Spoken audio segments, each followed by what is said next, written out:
This week on the Notorious Scoundrels podcast. The other proposal, and maybe Bushfacts, you like this better as a name for Luke Sabine, is Jump 2 Electric Boogaloo. Come on, man, that one's great. As cringy as that is, it's still better than Kross. I agree. I don't really get the whole Kross thing. I call my because you jump.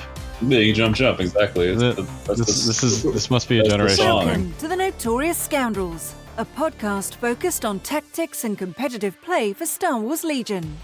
Hosted by Kyle Dornbos, Michael Barry, and David Zelenka, with Jay Shalansky, the man behind the glass.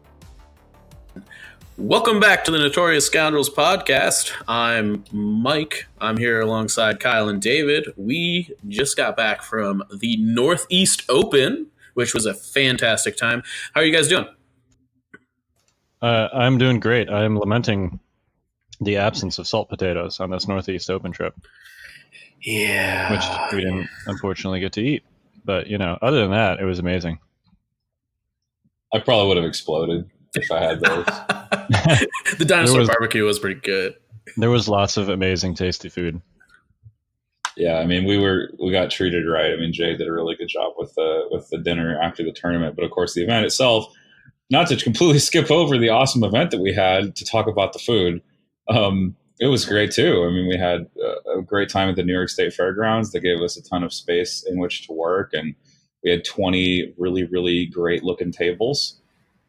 People were walking by, looking 25, over the 25 ropes. tables. 25. Okay, 25. Thank you for that. Because apparently I forgot how to count for a moment. Jay really wanted the listeners to know it was 25.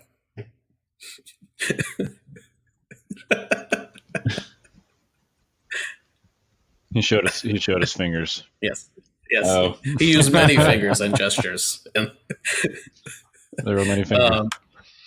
That's a good thing I can't say right now. Yeah, so there was a lot of cool tables. The food was excellent. And so today, I think we are going to be talking a bit about the Northeast Open. We also have recording this a little bit behind the Twitch stream that FFG had with the Clone Wars. So we've got some Clone Wars spoilers to talk about. I believe we're also having an interview with John Bushman, who's the runner-up at the Northeast Open, and a pretty good friend of the podcast, if you will. So we'll be having him on in just a bit here. So Northeast Open, Douglas Kropp won.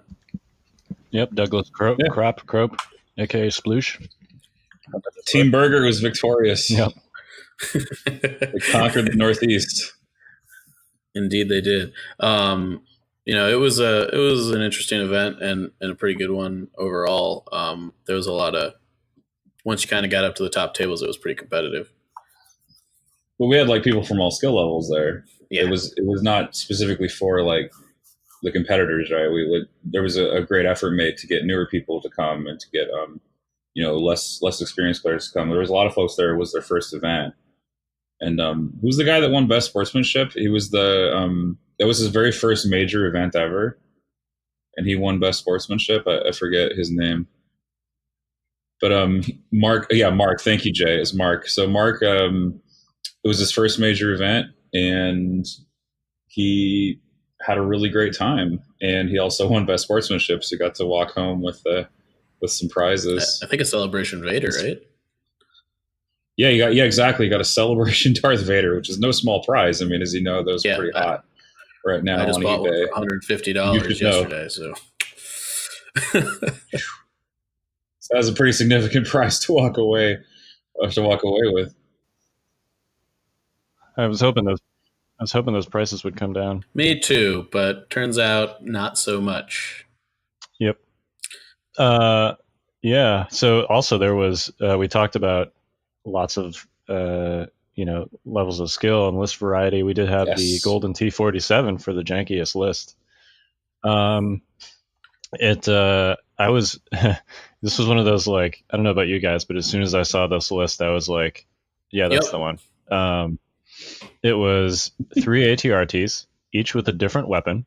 So one laser, one rotary, one flamer, an X-34, land speeder and a T-47, as well as 3 rebel troopers and a generic officer. He went 2 and 3, so he got 2 wins with this list, which is pretty darn impressive. I don't know if I could get 2 wins with that list. 3. It's difficult. Yeah, right. I mean, but yeah, as soon as I saw that, I was like, oh yeah, this is it. This is the list. So congratulations to Christian Mast, who got the golden T-47. We also had a lot of really good sponsorship for this event. Like we had some really awesome sponsors like Army Painter, and because I was thinking about pricing, and I was sort of like, wow, they really stepped up to the plate and got us some good stuff. We had like hobby sets and masterclass brushes, and we had a lot of folks stepping up to give the prize support. And I had fun reading their plugs on stream. That was a first time thing ever, actually, for us to read their plugs on stream. I thought that was kind of interesting. You were really excited to do that. I remember kind of listening to it, and you were just like, you found like your first opportunity, and you just like dove in like head first. You're like, yeah, pretty much. Well, yeah, because I was like, well, yeah, we're official now. You know, we're not just some rando podcast. We're just like we're official. You know, it's kind of setting in for me a little bit. Yeah. So we had Luke Eddy there too. He was there all weekend. Yeah. He was on stream with you guys for a while too, right? Heck yeah. He casted like so many games, and he also gave us interviews, and he even had like Clone Wars miniatures with him and Clone Wars cards. We had like pictures of the cards on the stream. And like, how did people not get the teaser when we put hashtag Jedi Scum in the Northeast Open?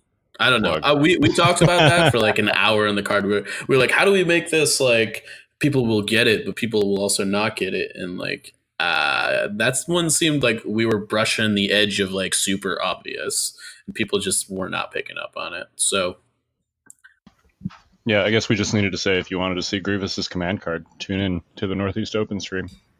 Sorry, unit card, not command card. Oh, though we do know his command cards now at this point. We do, yeah, which is fantastic. Which I imagine we could talk about in a sec.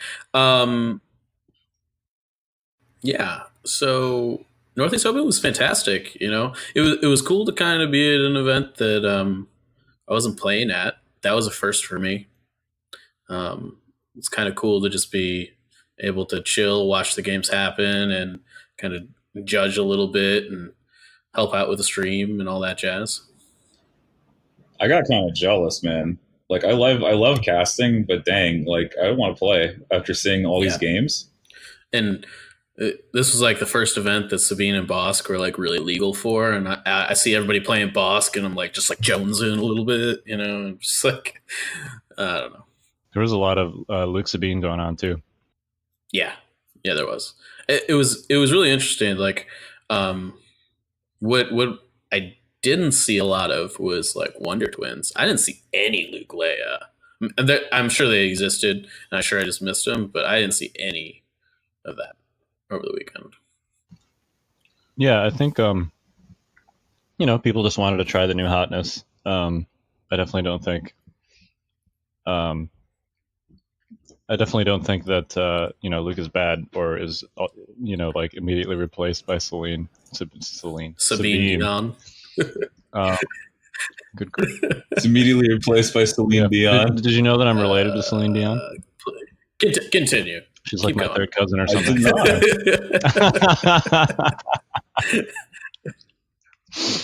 Yeah. Jay's got like this like stink face at the mention of Celine Dion. Can we get like a clip of some Titanic music, Jay?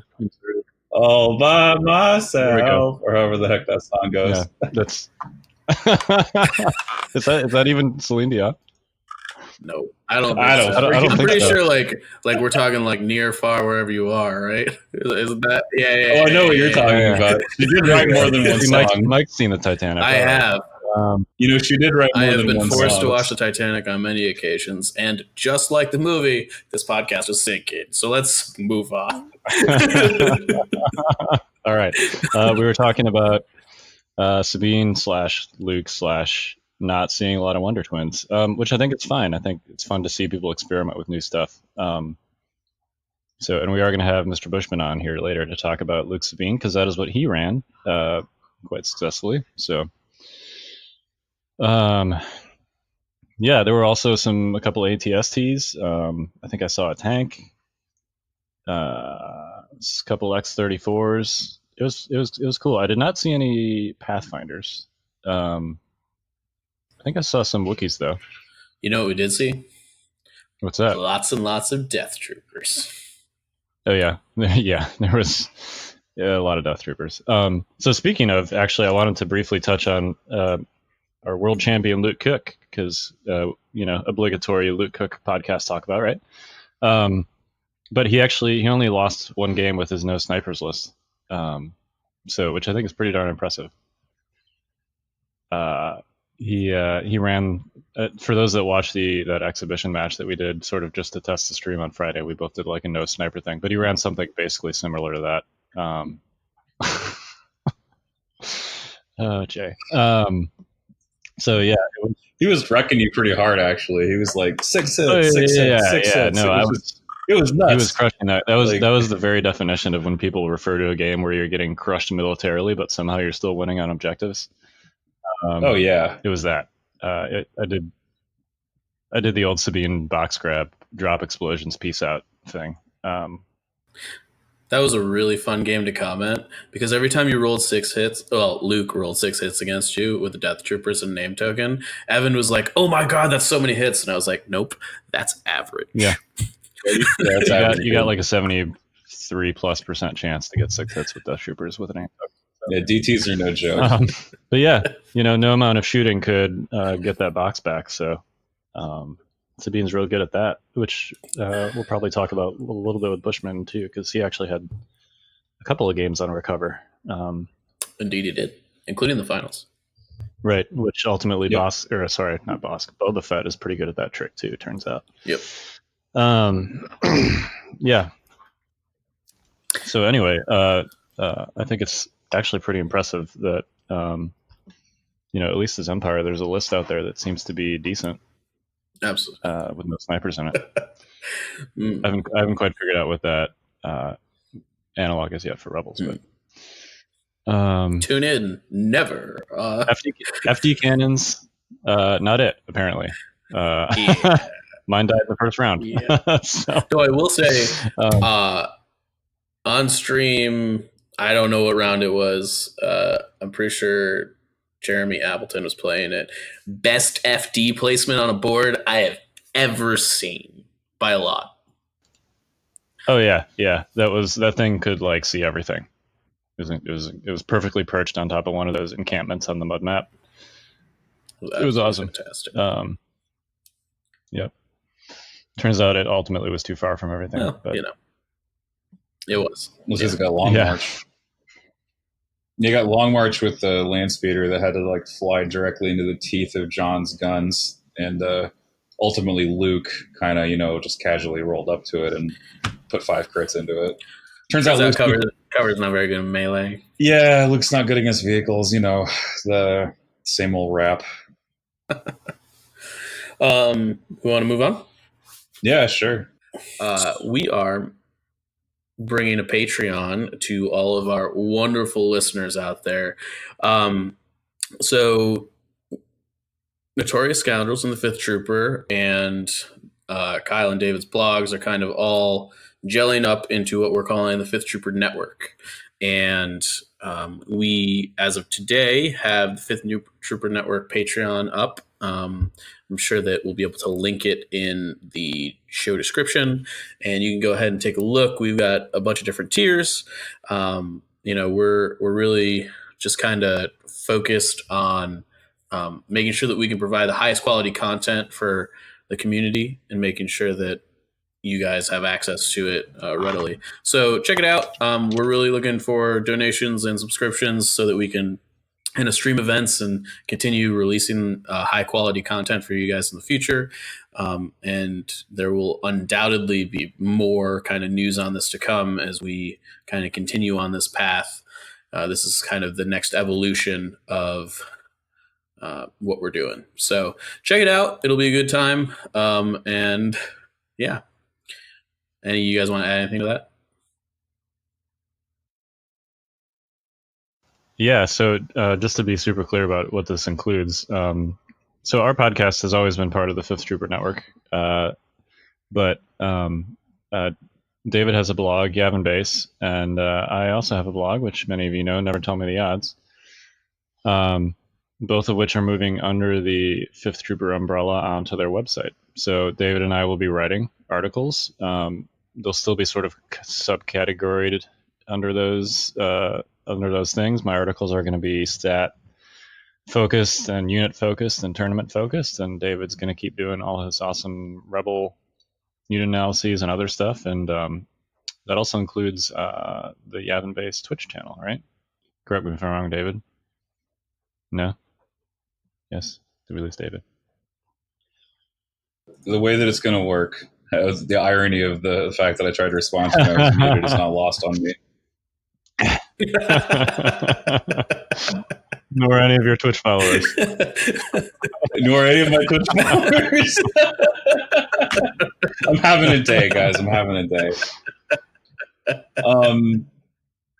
Yeah, so I'm going to be writing a bunch of stuff, continuing to write a bunch of stuff for Fifth Trooper, and we're going to kind of split the content between the fifthtrooper.com and yavinbase.blog. Yavinbase.blog will still exist.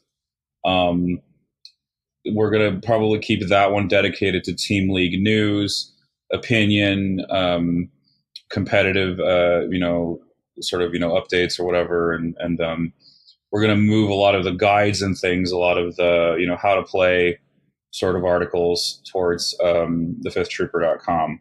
So that'll be kind of what we're doing. And we're really just, we're thinking we're just going to work together and just really build up fifthtrooper.com as a brand even more than it already is. And that's kind of where this whole idea came from, to do this combination of things. And the Yavinbase Twitch will still be on its own, but we're going to basically use it now as our live streaming thing for leagues, online leagues and stuff. And of course, Jay has his own YouTube, and so you'll be able to find both in both places. And we'll do some sharing of VODs between the two properties, and so you'll be able to to find content, plenty of content on both sites, and continue checking it out. I think it's going to be good for us going forward. Hey, so Jay here from behind the glass for a second. I just wanted to kind of say too, number one, I appreciate you guys all coming in and us kind of coming together as a team to support this. I think it's going to be amazing. And for the listeners, I know a lot of them are probably going to be surprised by the fact that we're putting up a Patreon, because it was something that we were doing the store and we're kind of avoiding for a little bit. But what it really comes down to is we want to provide more content for you guys. And, Mike, like Mike was saying about the Patreon, we have some goals set up. So when we get to certain dollar amounts, we'll be able to provide stuff that we don't provide today.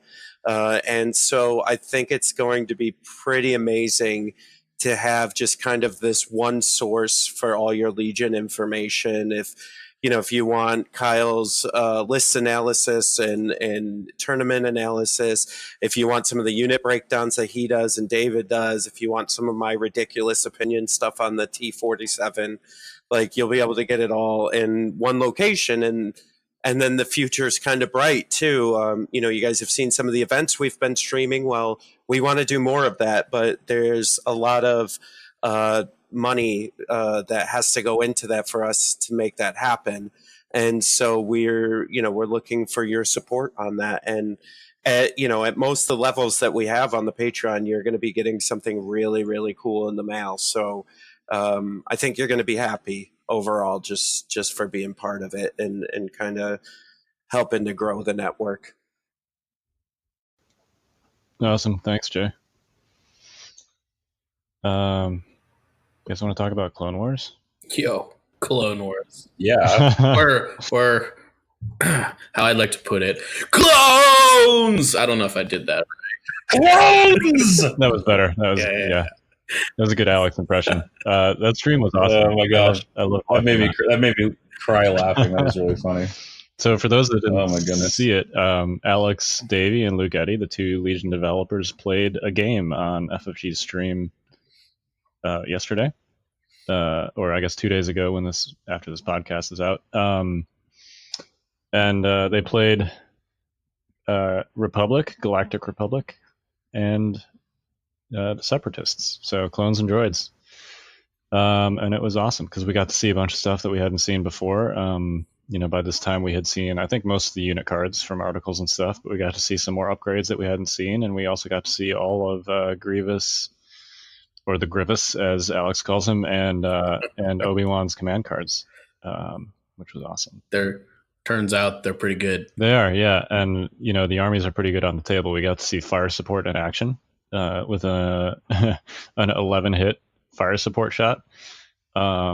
Yeah, we got to see the token sharing mosh pit of clones. With all the surge tokens and other fun. That's what prompted that outburst from Alex when yeah, I think Luke spent a surge on defense and then spent a friend surge because he had 2 surge results on his red dice. Yeah, he rolled So like 3 attacks on his red dice, and 2 of them were surge. An attack that should have killed 3 clones only killed 1. Thanks to that. Yeah, something like that. Yeah. So yeah, the clone mosh pit. It's going to be a thing. But and we got to see some droidicas in action. We got to see Grievous do his. We didn't really get to see droidicas in action. They did kind of just die. You're right. No, they got deleted by that 11-hit fire support shot. To be fair, though, he had a bark hitting them out of cover, so they kind of asked for it. In addition to the I think it was the Z6 fire support. He almost insta-gibbed them through their shields. Yep. Yeah. So droidicas have shields, which basically means that I think they have 4 shield tokens, and they were charged 1 every turn, I think. Right, which is like an automatic block. So, he got 11 hits. The droidicas were like, "Well, I'll spend my 4 shields," and then it's like, "Okay, well, it's still 7 hits." Yeah. So that happened. Fire support's gonna be good. Now, let me caveat this: there was another fire support shot in the game at another point that they played that didn't actually do a whole lot of damage. There was like a second one that I think it was like 7 hits down to 3 or something like that. Ultimately, didn't really pan out that well. So I mean, it's not like these 11-hit things are going to be commonplace. I think this sort of thing is defensible. There were a lot of people raising the hue and cry after they saw that on camera. Yeah, totally. And they were sort of like, this is power creep, blah, blah, blah. No, absolutely not. And especially when you have fewer activations. Yeah, so that, they have fewer activations to start with, and then also you are giving up an activation for that turn by using fire support because you're flipping a face-up order token to a face-down. Yeah. Their stuff's expensive. This is how I think they're supposed to get back in the game. How much was their DLT-ish thing? It was like 30 points, right? That's 30. And their base cost is 52, so we're looking at like an 82-point base core unit. Yeah, the guy that does Legion HQ plugged all that stuff, all the spoiled stuff, into the 2.0 builder that he's betaing right now. And I think I was playing around with it. It said like there were 83, I think, with the DLT. It's got an 8 in front of it. 50% more expensive than a Z6 squad. Yikes! And more. And we also saw some of the droid weapons, right? So that they've got that crappy little, I guess it's just like an assault rifle thing, but 3 black. Dude, they have an exhaustible rocket for 20. Like that's actually competitively priced, yeah, that's nice and cheap. But the other one is 18. So that makes them 54. Yeah. Now, what if they had priced this exhaustible rocket at 28? Like they priced the Rebel Trooper ion gun over the Z6. Well, you know what? I'm glad that it's 20 and not 28 because that means that, me too. That it's it's a progression, right? So they're figuring it out a little bit, maybe. Yeah, listening to their customers. Not that they need to figure it out. This is an excellent game, but oh yeah, well you know what I mean. Yeah. I got you. The exhaust weapons. Listening to the exhaust weapons initially looked a little overcosted. It's nice to see an exhaust weapon that is not. It was really fun to watch. What do you guys think of the new it seems like we're kind of starting to see some faction identities maybe coalesce here. Yeah, so I think it's interesting that both the new factions really heavily incentivize putting your orders on core units. We saw a little bit of this play around with like covering fire and coordinated fire, and on the spoiled vets and shores, we see like target, and I think the dodge keyword is defend. I think, and we're starting to see some stuff kind of move over in that direction, and it looks like both of these factions really kind of take that to the max, which is interesting. Yep. Yeah, I mean, literally with droids, you're potentially with that coordinate ability on the B1s giving an order to like almost every unit in your army. I was talking with LJ in the Discord, and we were saying stuff like, if you put an uplink on one of these B1 units and play push and put those on 2 units of droidicas, you have perfect control as long as your B1s are in the range that they need to be. Yeah, because that uplink will propagate through your whole B1 army with the coordinate droid trooper. Yeah, it seems fun. If it's one of those. I think. I think that Alex and Luke both in interviews have talked about the play styles of these factions, and basically they've said like droids, when they're firing on all cylinders, it's terrifying, but when things start to break down, they really start to break down fast, which feels thematic for me, right? Like that's what happens in the movies. Yeah, when they don't know what to do, they just they're left to their own devices, which are not very effective. So yeah. What really surprised me is that I wonder if they were going up against the 2-hour limit on their stream, because it looked like Alex was in the lead kind of, but Alex was saying that Luke had beaten him. I guess maybe I forgot what was happening there, or I didn't see why Alex said that Luke was close to beating him. Was it just because Grievous was very close to dying? Okay. Yeah, Obi-Wan had full health still. And I think his droidicons were dead. Yeah, it was one of those, what is it, Take the Hill? One of those operations. And, it was a situation where red player had to basically assault. So the clones were firmly securing at least 2 of those spots when the game ended. So yeah, I mean, I think he had like 5 actual clones left and a bark plus full health Obi-Wan, which like he still had a lot of droids on the table, but kind of got the feeling that Obi-Wan would have made pretty short work of those squads. Yeah, Kenobi didn't strike me as like too like offensively crazy, but he definitely struck me as like really good at controlling the battle.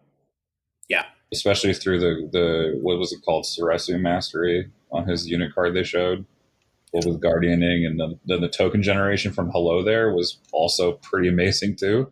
For sure, just because he had a lot of stuff near him. He is a general. Mm-hmm. Yeah, it's interesting, the flavor. Not gonna. Yeah, he kind of rewards you for dumping him headfirst into the enemy's lines. Hello there. Exactly. All right. You guys got any more Clone Wars comments? We're not going to go into all of the cards and everything, just because those have been seen and covered ad nauseum, and obviously once we see them on real tables, we'll be able to talk more. See how people are using them strategy wise and stuff like that. So for sure. Yeah, we can do a much more thorough show, once they're actually on the table. Yep, but it is fun to see the new shinies on the table, on A table anyway. Speaking of A table, that Geonosis board was incredible. That was hot. I think that was a Sean Morris special. It was a Sean That thing was special. beautiful. Yeah, and good job, Sean. That was fantastic. Yeah, it was amazing. Yeah, movie accurate. Really, really good. Yeah, it looked great.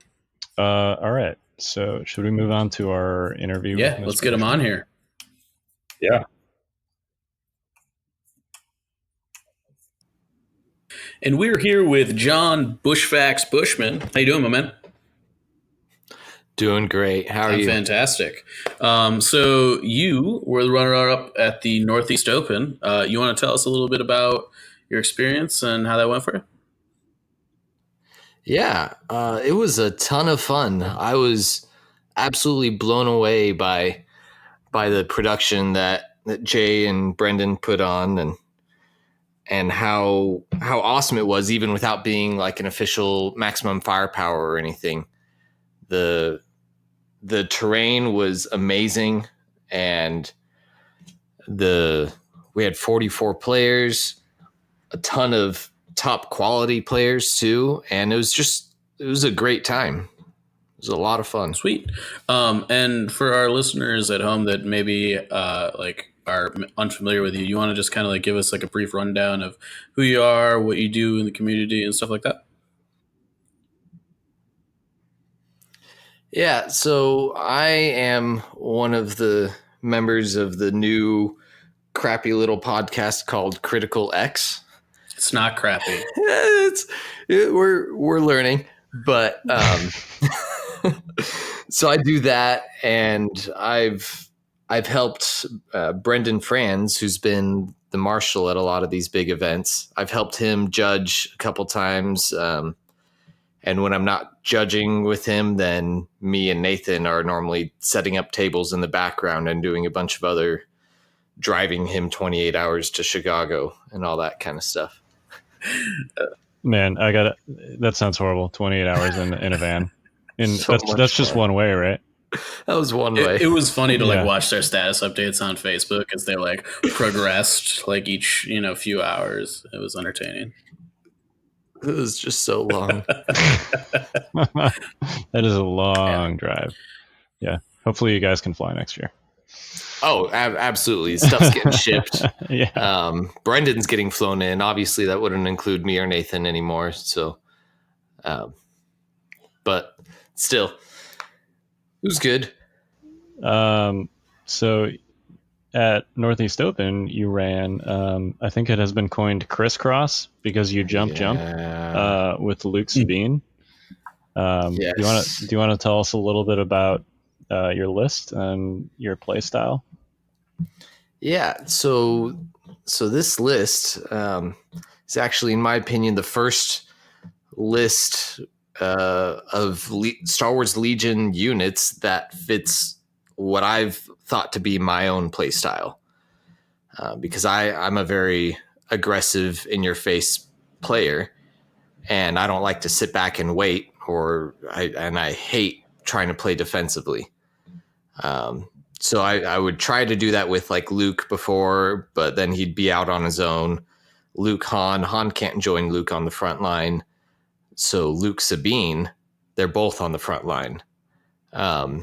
And it's just pure bliss. I mean, your opponent can't choose between Luke and Sabine. And if they do choose between Luke and Sabine, the other one's going to punish them just as hard. And then to top it off, the started bringing Medroids into it. So there's 2 Medroids, because while they are high defense characters, that the red dice every game will whiff at some point. So having 4 extra health to those is, in my opinion, huge, and mitigates a lot of that and prolongs their life ridiculously. Do you want to just talk about real quick? So you have Luke and Sabine, obviously. Do you run Sabine with or without Darksaber? Yeah. So on both Luke and Sabine, I have every upgrade slot filled. And Sabine has the Darksaber, absolutely. For 2 big reasons, and not for the reason that everyone tends to think. Every opponent I've had tends to say, "Oh crap, I'm gonna get sliced up by Sabine." I rarely ever use her saber for melee, but that saber, even at 25 points, grants her Dauntless. And Dauntless, when you're next to Luke Skywalker, she's got a speed 3 moves with jump 2, so moving is one of her best attributes.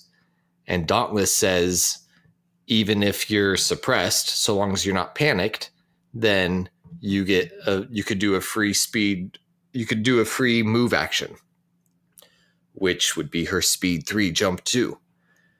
I'm sure she has to take a suppression for it, but that effectively translates into Sabine being a courage 6 unit. If she's moving around for that first action, she gets more actions than Luke does at 4 or 5 suppression. So you're saying the necessity of her ability to move kind of, would you say the Darksaber is just an auto include, or does it just enhance her power to the point where you'd feel like naked not taking it? I think there are some lists where you could build around a Sabine without a Darksaber, but I think you're severely hampering, you're like taking away 4 different tools of hers by doing so. And the other, so you mentioned 2 things besides slicing and dicing. What was the other one? Immune to pierce and melee. So still, the units that I fear the most on the other side of the board are the Jedis, the lightsaber wielders, the Luke, Darth Vader, and Palpatine. And when you just have Luke, like, yeah, you could try to go toe to toe with him, but it's a coin flip, and normally that coin flip is not in your favor. But Sabine can now go toe to toe with those characters without hardly fearing.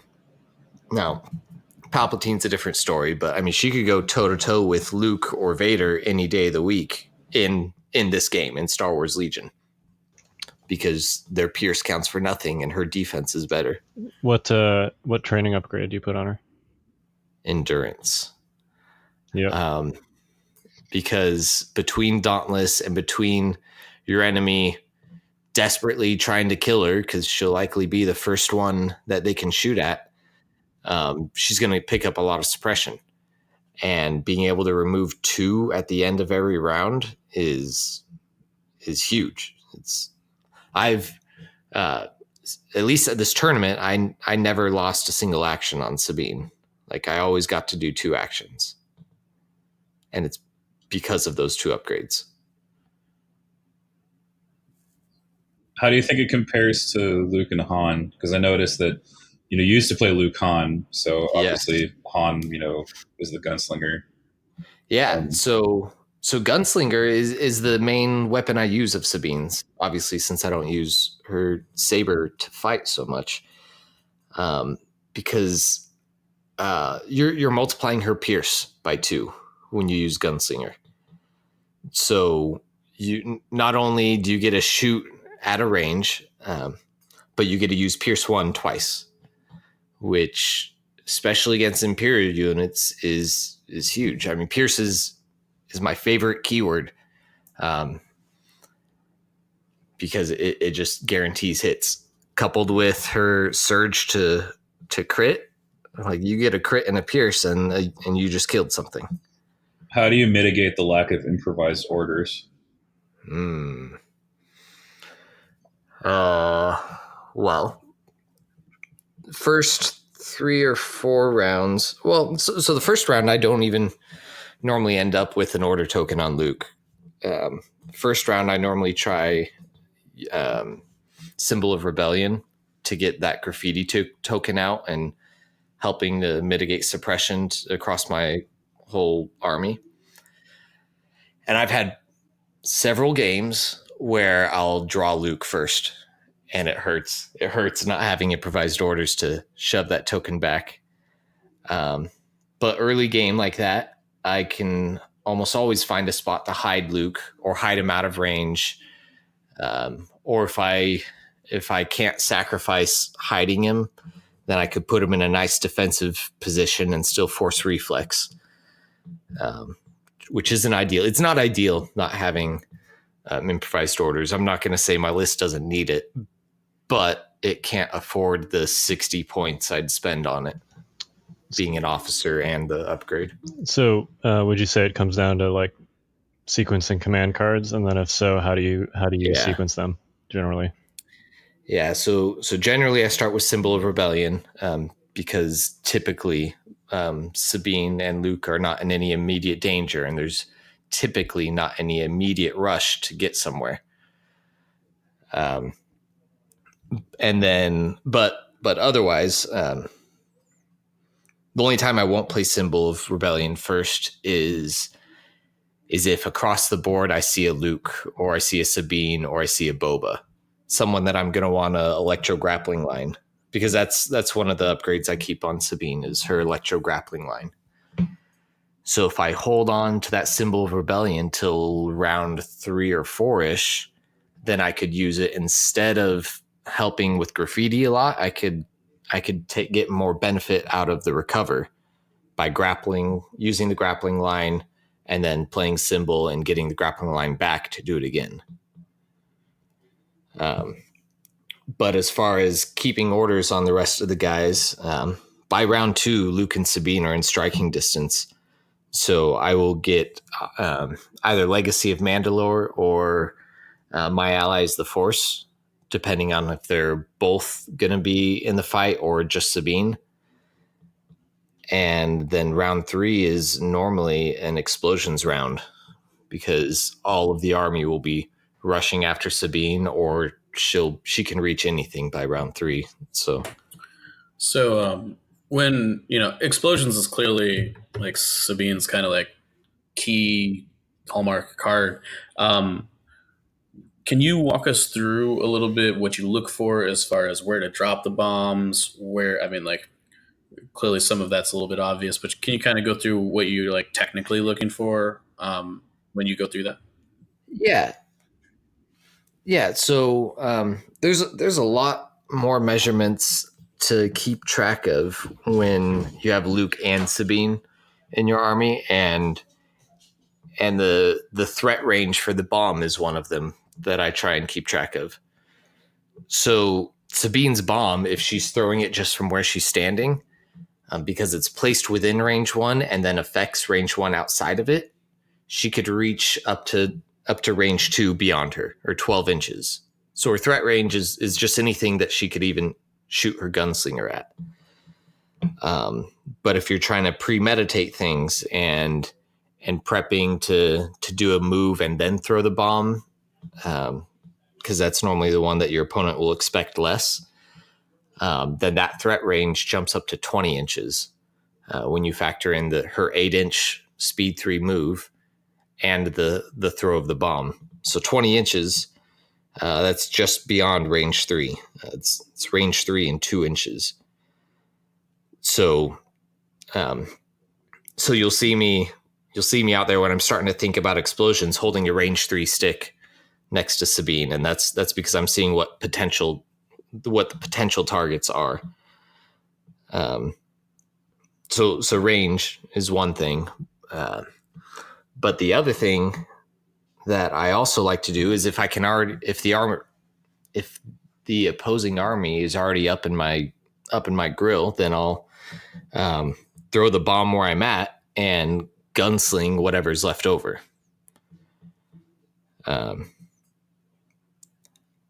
So yeah, I mean, there's not too much to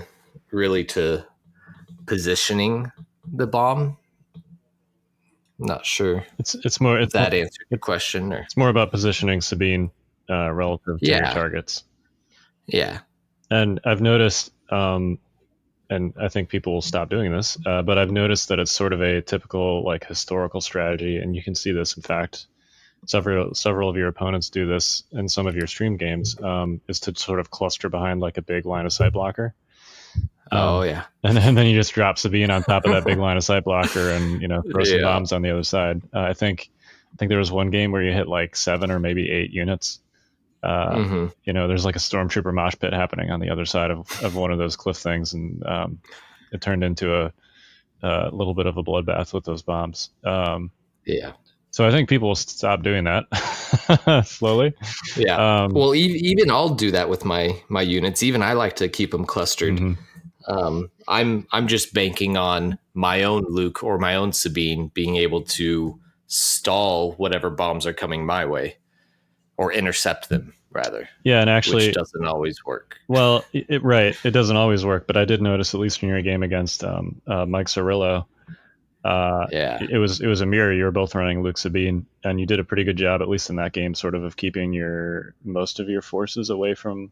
I think some stuff still got got I blown think up, he still hit every single unit. Yeah. but I was trying. Yeah, and it was a little later than would have been ideal. Like by the time that happened, Right.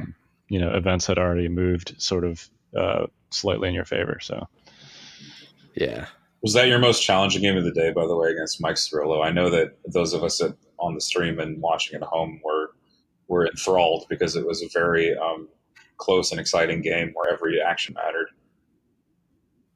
Without a doubt. Like each key play I came up with, or there were two key plays in my opinion from that game, and neither of them were premeditated. Like I was struggling trying to figure out how the hell I'm going to stop them coming in and keep them from blowing my army up. And then when I saw it, then I just saw it. So the first one was his Luke and Sabine were already at the middle behind a big line of sight blocker with a big, tall cannon on top of it. And I was moving in, or rather I was also at the base of it, just on the other side. So with my Sabine, I jumped up to the top and grappling lined his. So the intent was here, one, I'd be slowing down his Sabine, and two, his Luke wouldn't be able to get to me, or if it, or rather, it wasn't going to be able to get to me because then I brought in my Luke to tangle up his Sabine, and so he had two kind of decisions on where his force push was going to get used. If that It does make sense. One thing I also noticed is when you jumped across to pick up the box on his end, and that kind of set the battle line back from the middle. Yeah. Yeah. So, I mean, once that was the sealing of the fate, because as soon as I grabbed that, I already knew the other two objectives. So he had one objective. I had one objective way far away with the sniper. And then I had my troopers were off in the middle with two objectives getting slaughtered.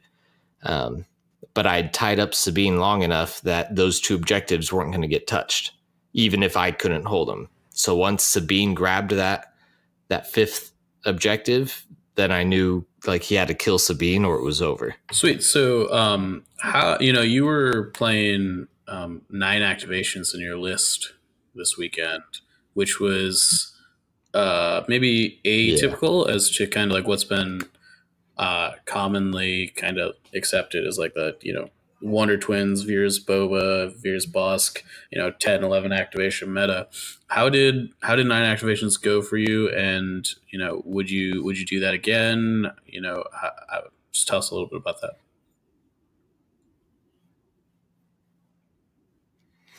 Yeah, so 6 months ago, I'd probably laugh at people talking about activation count being that important. Because my Flyboys list, my Luke Han list was an 8 activation list, and I did just fine with it. But especially this weekend, there were several times where I just found my hands tied. And I'm like, well, he's got one more activation than me. There's literally nothing I can do to keep him from activating his Sabine after mine, or activating his Boba after my Sabine. And that's a serious, that is a serious hindrance. I can't ignore it, but at the same time, I think every point in my army is well allocated. And I think it shows the difference between having a fully kitted out Luke or fully kitted out Sabine and having a unit that costs less. Even a Luke or Sabine that costs less. In the game against Mike Cirillo, my Sabine and my Luke both had immune, pierce, and melee, and they could both do serious damage in melee, which meant that either one of them could have destroyed his Sabine, who's not immune to pierce and melee because there was no Darksaber. or either one of them could have tied up his Luke Skywalker. It was very flexible in that. Sabine's just a fast Luke in that regards. And I definitely think it's worth it, even having only 9 activations. I mean, even my one loss that I had of the tournament did not have to do with having 9 activations. Not at all.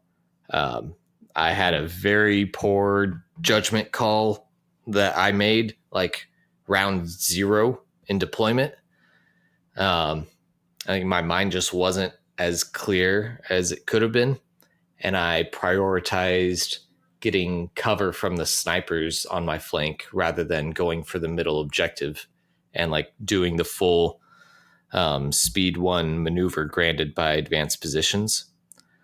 And that allowed Boba to grab the middle without me being able to grab the middle objective in the first turn.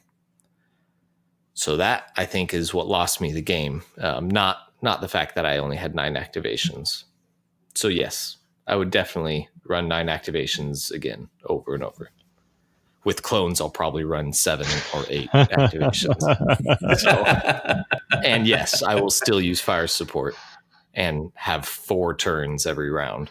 Yeah, but if you're deleting a unit at the same time, you know. Mm-hmm. Yeah, right. So would you say, I mean, it's pretty clear that you're a proponent of lower activation lists then?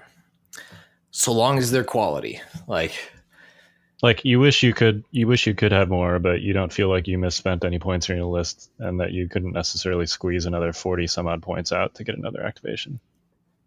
Exactly. Yep. Exactly. And obviously you've shown that you can still have success with an activation or with an activation count that's less than 10. So oh yeah, every opponent I had in the whole tournament had more activations than I did. What was your bid?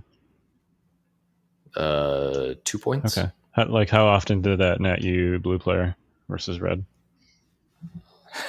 Did it net me blue? Well, player? I know you're okay. So hang on. Talk about your Yeah. you make red player great again thing real quick. Right.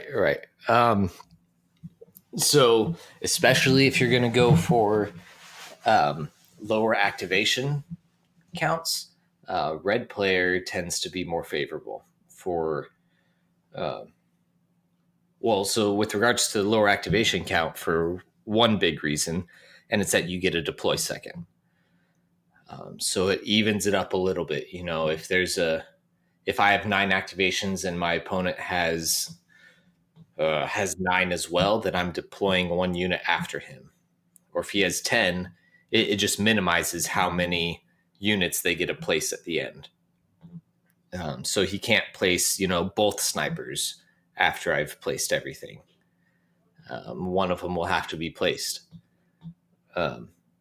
So that's one big reason, but the bigger reason still for why I prefer red player is I have a lot more control over the battle cards that we end up playing as red player. Having that final veto, it's a lot, and it's hard to. I'm not sure I could describe it verbally, but I prefer final veto for sure. Well, and at least with the Luke Sabine list, I think you probably care less about like which cards are actually even in the deck in the first place, just because Luke Sabine is pretty good at almost all of the objectives. Yeah. Especially recover, which a lot of people cut for that reason. But they can do pretty well on the others also. It's as far as battle card mitigation is concerned, it's a pretty well-rounded list. Yeah. There's no battle cards I'm particularly afraid of. Right. Limited. I do have 2 snipers in my list, and limited visibility is still one of my favorite cards to get, because that means Luke and Sabine will be in your face without getting shot at. Right, and it's these days it's possible your opponent has 3 snipers and maybe also a bombard. So Plus. Oh, Your roll. And that yeah. You got second in a tournament with only 2 snipers. Unreal. Oh, right. Oh, Yeah, no, actually, I had the privilege of because you kept winning, you were a cast streamed several times. And I had the privilege of so being many your streams. court reporter, so to speak, the guy sitting there at your table typing updates to the stream. So I had a close action viewpoint of your games, and I will say that at least for me personally, I don't feel like having 2 snipers instead of 3 necessarily hurt you that badly. Other than you had a couple Z6s scoped against Mr. Cirillo. Holy By a couple, I mean like 4. Yeah. God, so many. You missed it in the last game too. I had even more Z6s scoped, and I'm very conscientious of those. I think Kingsley beat that into me pretty well, but because he's also great at scoping units. But you just like you could go around and look at every angle every time you make any move, but I don't think I'm willing to spend 10 minutes on every move I make. Yeah, those were especially the ones that Mike Cirillo did. The Z6 was in the middle of your unit, but he basically used like 2 pieces of terrain on either side to just get it right in the middle. It's pretty impressive. Yeah, so none of these scopes, for you listeners, none of these scopes involved me leaving a Z6 on the edge of a unit. Not a single one. These were scoped right out of the middle. It's terrible. Yeah, and actually, we didn't really talk about the Northeast Open terrain that much, but I'd say it was a little bit denser than normal, probably about 35% on most of the tables. And same with the stream table on both days. I think things are actually moving in that direction, and I think it makes for a more interesting game, personally. Yeah, you definitely have to make more dedicated decisions, I guess, because you can't, because there's more terrain in your way, right? So if you go one way, it's harder to take that decision back and go the other way. Or if you go one way, you're probably only shooting at 1 or 2 different units. So, is there anything that you would change about your list going forward? With the current cards that are out, I cannot think of anything that I would change. So, in that light, what are you looking forward to in upcoming Rebel releases, and how are you going to work those in? I'm very excited for fire support. I love big dice pools. That's the only reason I like the Z6. It gives me, like, even if it's crap dice, there's still chance of getting multiple crits. There's still chance, and I just need that chance, right? So, having a fire support team. So, what that mean? I think I've looked at the points, and I think that 2 Z6s are more expensive even than a Rebel Vet and its counterpart Mark II medium blaster. So you could take those 2 core units and just straight swap them for 2 Z6s, which I will definitely do, maybe even twice. So maybe I'll have 2 Rebel Vets and 2 Mark IIs and only 1 Z6. And so I'm very excited for that. It'll up the firepower of my core a ton. But Tauntauns, I can't figure out. Like, they are, there's just so many possibilities. They're another speed 3 unit, and they have Relentless this time. So not only can they cross the board super fast, but then they can still attack. And I'm not sure how I'm going to fit them into my list, but I know I'm going to fit them into several lists. Yeah, they seem like one of those tools that it's probably going to take Rebel players a while to master, but maybe a high skill cap tool, once you figure them out, they can be pretty scary. They are pointed a little awkwardly, aren't they? Because they're 90 before upgrades, and so if you want to put Luke in there, the Luke and Taunts together, it's a bit of a tall order. Yeah, they're cheaper than Wookiees, though. Got that right. Might be more effective. Yeah, but then you can't go Yeah, right. You can't do the cool like the Tauntauns have their own noise, but like I have no idea. I have no clue how to imitate it. They have their own noise that you could do. It's some kind of like cow, camel, duck thing. I don't know. Yep. Jay, not Jay. I think we need a tauntaun drop for next week so David can try and imitate it. Yeah, maybe. Cow camel duck thing. Man, all right. Yeah. Hey. Yeah. Listen to it and tell me I'm wrong. All right. Just put all. No, I think you're not wrong. I think that's make why sure it's it's funny. a TIE cow, fighters camel, are duck elephants and asphalt. No, literally, they actually mix those two sounds together to make TIE fighter noises. Oh wow! I'm not actually hilarious. sure what a camel sounds like, but Horrible. I can tell you that much. All right. So now that we've lit fire to this interview, let's get ready to burn this mother down because I gotta ask you a question, John. Are you ready to get your butt kicked by Jay and his Pathfinders? And what are you gonna give him when you lose? Oh man, when I lose, oh boy. One, Pathfinders and Jin especially will never beat.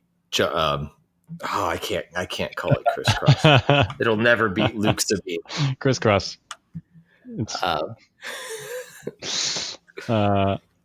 But if I lose, what did we say? Yeah, you got to put some stakes on it. If it's like a, we do need stakes. He first asked if I would quit Critical X, and I said no. No. But we did agree, I believe we agreed, he's not responding, so I'm assuming we agreed, that if I win, then he has agreed to have my co-host Nathan on his podcast. There you go. Maybe in that spirit, if Jay wins, he gets to like pick the topics on your guys' podcast for the next episode. The topic will be quitting your podcast.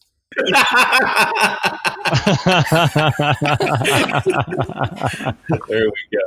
Just so I want a little context to this. So everybody out there, let's build the hype a little bit.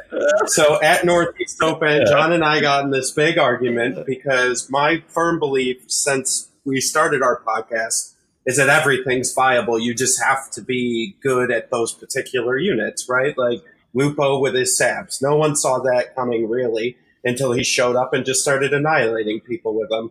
So our argument was that let's take some of the Rebels not as used and looked down upon units such as Jin and Pathfinders, and I believe that they can be viable in a good list and that I could beat John with them.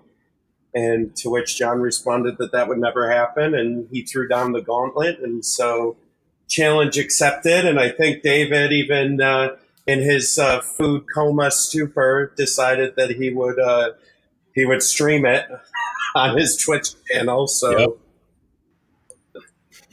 I will stream it. I'll get R1 to co-cast it. We'll have a grand old time. Yo, as long as we're going through this, let's throw down a date right now. I want a date. I need to know. I mean, I'm good for whenever, but Snap. I'd like to run the list at least once before that, if that's okay.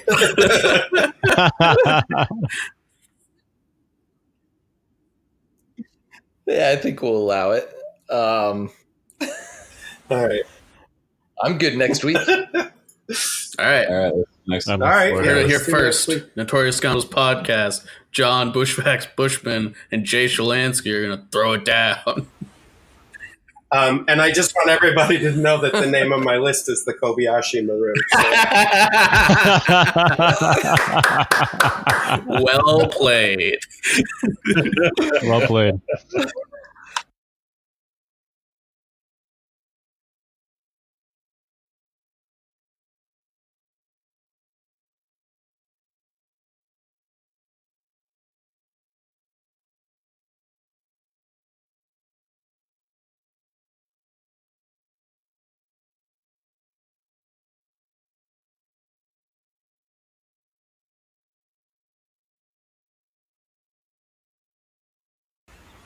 It is a generational thing. And you can put your pants on backwards. You could go with Saturday Night All right. Live because SNL, Sabine and Luke. I don't know. I kind of like that. Yeah, that's what I call it. That's what you should call Actually, mine. that's okay. Yeah. That's okay. SNL. Yeah, SNL. Yeah. Not All right, not opposed. John, you got anything else you want to plug? Talk about? Yeah, one last thing. So with this Luke Sabine list, so I have played a ton of games with Sabine, like at least 6 by now, right? And if there's one thing I've learned, for last piece of advice for all you listeners, is that she rolls much better saves with the helmet on. Well, That's very important. is that objectively true? I feel like you're just saying nonsense now because we have more listeners than you guys. So. Ooh. All right. Let's save this for the throwdown, gentlemen. There's a picture in the Fifth Trooper gallery of you two embracing a Northeast Open. It was all fake news. The honeymoon is over. Fake news. Fake news. Yeah. It was a lie. It's a deep fake. Never happened. All right, I'm looking forward to this grudge match. Yeah, me too. All right. Well, let's wrap this thing up. Thank you, Mr. Bushman, aka Bushfacts, for coming on. It was super fun. You guys gonna release an episode like in the next month or so? I think we might be able to squeeze out one more before How about in the next millennium? Oh, definitely. We'll probably get 3 or 4 before then. Sun will go Nova before another episode comes out. Jay's completely lost his shit. we love you guys. Yeah. All right. And that was our interview with John Bushman. He was the runner-up at the Northeast Open. Anything else you guys want to talk about today, or are we good to wrap this bad boy up? I'm good. I'm excited. I'm excited for Legion. For just like generally. Yeah. We've got Clone Wars on the horizon. Seems like everything's moving in a good direction. So it is. I find it entertaining that we are moving the game in the direction that the trilogies came out. We've got this, then that, and then hopefully we'll get First Order and Resistance stuff. It's just that's a fun, feel good nostalgia thing to me, just because that's how I experienced it. So I don't know. No. But yes, I'm very excited for Legion. I can see that. It's tracking the same course, Yeah. Sweet. So that's our episode. I'm Mike. I'm Kyle. I'm David. And we're the Notorious Scoundrels. We'll be back next week with another episode. Have a good one, guys. Join us next week for another episode of the Notorious Scoundrels. This has been a Fifth Trooper production.